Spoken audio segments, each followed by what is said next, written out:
Hello दोस्तों, मैं doctor Rakesh Kumar Gupta अपने YouTube channel study of sociology में आप सभी का स्वागत करता हूं। आज हम लोग पढ़ेंगे माल्थस का जनसंख्या वृद्धि का सिद्धांत। माल्थस की एक पुस्तक आई थी, essay on the principles of population. इसी पुस्तक में माल्थस ने अपना जनसंख्या वृद्धि का जो सिद्धांत है उसको प्रस्तुत किया है। इस पुस्तक में माल्थस ने जनसंख्या वृद्धि और खाद्यान्न आपूर्ति के मध्य जो संबंध है उसकी व्याख्या करने का प्रयास करता है।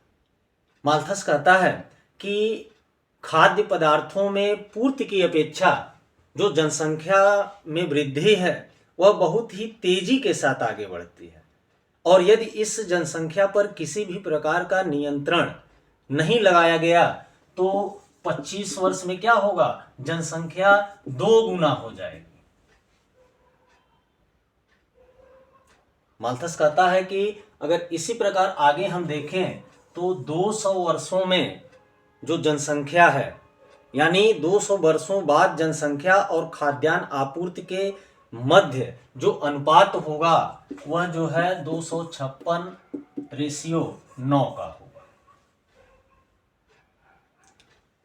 माल्थस कहता है कि मानव के अस्तित्व के लिए भोजन आवश्यक है और साथ ही साथ मानव में संतानोत्पत्ति की इच्छा का होना भी स्वाभाविक है, और संतानोत्पत्ति की प्रक्रिया के कारण ही मानव जो जनसंख्या है उसमें जो है लगातार वृद्धि होती रहती है, लेकिन खाद्यान्न में जो आपूर्ति है वह उस अनुपात में नहीं हो पाता है। माल्थस कहता है कि जनसंख्या में जो वृद्धि होती है वह ज्यामितीय तरीके से होती है।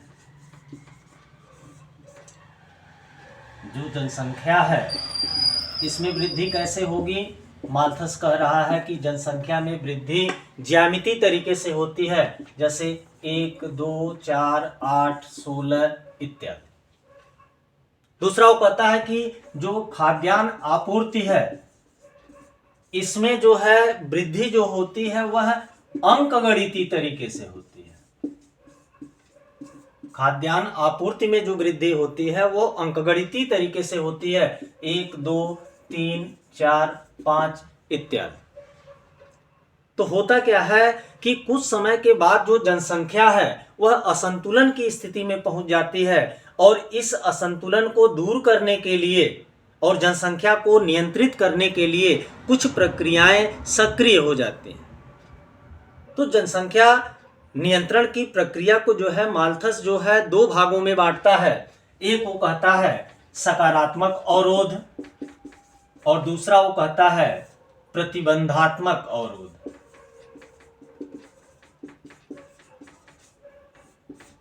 सकारात्मक अवरोध और दूसरा वो कहता है प्रतिबंधात्मक अवरोध। सकारात्मक जो अवरोध है इसमें माल्थस जो है भूकंप है, बाढ़ है, अकाल है इत्यादि को रखता है। वहीं प्रतिबंधात्मक अवरोध को भी माल्थस जो है 2 भागों में बांट देता है। एक को कहता है नैतिक और दूसरे को कहता है अनैतिक। नैतिक में वो क्या कहता है कि नैतिक में वो कहता है कि जो है आत्मसंयम बरतना, विलंब से विवाह करना इत्यादि, इसको जो है नैतिक में माल्थस रखता है। अनैतिक में माल्थस कहता है प्रतिबंधात्मक अवरोध को उसने 2 भागों में बांट दिया, नैतिक और दूसरा अनैतिक। नैतिक अवरोध में वो कह रहा है कि आत्मसंयम बरतना, विलंब से विवाह करना इत्यादि। दूसरा जो अनैतिक है इसमें वो कहता है संतति निग्रह, दूसरा वो कहता है अप्राकृतिक संभोग, मिश्रित संभोग इत्यादि। तो अंत में माल्थस कहता है कि मानव अपनी गरीबी का कारण स्वयं है। तो ये था माल्थस के जनसंख्या वृद्धि का सिद्धांत। माल्थस के सिद्धांत की भी कुछ आलोचनाएं हुई हैं, जैसे माल्थस ने जनसंख्या को भार माना है, जबकि जनसंख्या जो है एक संसाधन भी हो सकती है, ये आलोचकों का कहना है। दूसरा, माल्थस कहता है कि जनसंख्या 25 वर्षों में 2 गुनी हो जाती है। ये सही नहीं है, आलोचकों का कहना है। तीसरी आलोचना माल्थस के सिद्धांत की होती है कि माल्थस कहता है कि जनसंख्या में वृद्धि ज्यामितीय तरीके से होती है और खाद्यान्न आपूर्ति में जो है वृद्धि अंकगणितीय तरीके से होती है। यह सही नहीं है।